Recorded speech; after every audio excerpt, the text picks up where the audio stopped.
Hi all, അസ്സലാമു അലൈക്കും. ഇന്നത്തെ എൻ്റെ പ്രിപ്പറേഷനാണ് ഞാൻ ഈ കാണിക്കുന്നത്. അപ്പം ആദ്യം ഞാനിതാ സ്നാക്സ് ഉണ്ടാക്കാൻ വേണ്ടി മസാല ഉണ്ടാക്കി. അതിനുശേഷം വറുത്തരച്ച ചിക്കൻ കറിയാണ്, അതിനുള്ള തേങ്ങ പ്രിപ്പറേഷനാണ്. പിന്നെ ഞാൻ മീൻ കറിക്ക് വേണ്ടിയിട്ട് ഇതാ ചട്ടി അടുപ്പത്ത് വെച്ച് അതിലേക്ക് ഉലുവയിട്ട് തക്കാളി, ഉള്ളി, പച്ചമുളക്, ഇഞ്ചി, വെളുത്തുള്ളി, കറിവേപ്പില ഇട്ട് നല്ലോണം മാളിക്കുക. ആവശ്യത്തിന് ഉപ്പും ചേർക്കുക. എന്നിട്ട് അതിലേക്ക് മഞ്ഞൾപ്പൊടി, മുളക് പൊടി, മല്ലിപ്പൊടി, അതൊക്കെ ഓരോരുത്തരുടെ പാകത്തിനനുസരിച്ച് എരിവിനനുസരിച്ച് അതിലേക്ക് ചേർക്കുക. പിന്നെ ആ കറിക്ക് ആവശ്യമായ പുളിയും അതിൽ പാർന്നു കൊടുക്കുക. പിന്നെ ഒരു ഗ്ലാസ് വെള്ളവും ഒഴിച്ച് ഒരു 5 മിനിറ്റ് വേണ്ടതിന് ശേഷം മീനും അതിൽ പാർന്നു കൊടുക്കുക. മീൻ നല്ലോണം തിളച്ച് വരുമ്പോൾ ഗ്യാസ് ഓഫ് ചെയ്യുക. തനി നാടൻ മീൻ കറിയാണ്. പിന്നെ അതാ ചിക്കൻ കറിക്ക് വേണ്ടിയിട്ടാണ് ഇവിടെ വെച്ചത്. ചിക്കൻ കറിൻ്റെ ഫുൾ വീഡിയോ ഞാൻ ഡിസ്ക്രിപ്ഷനിൽ കൊടുക്കുന്നതാണ്.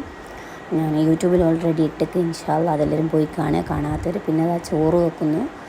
പിന്നെ കൂവ ഉണ്ടാക്കും. ചോറും കൂവ വെള്ളം ഇവിടെ നിർബന്ധമായിരിക്കും ഉണ്ടാവും. കൂവ ഉണ്ടാക്കും. നിങ്ങളെ വീട്ടിലൊക്കെ കൂവകൾ ഉണ്ടാക്കുന്നവർ കമൻറ്റ് ബിലോ.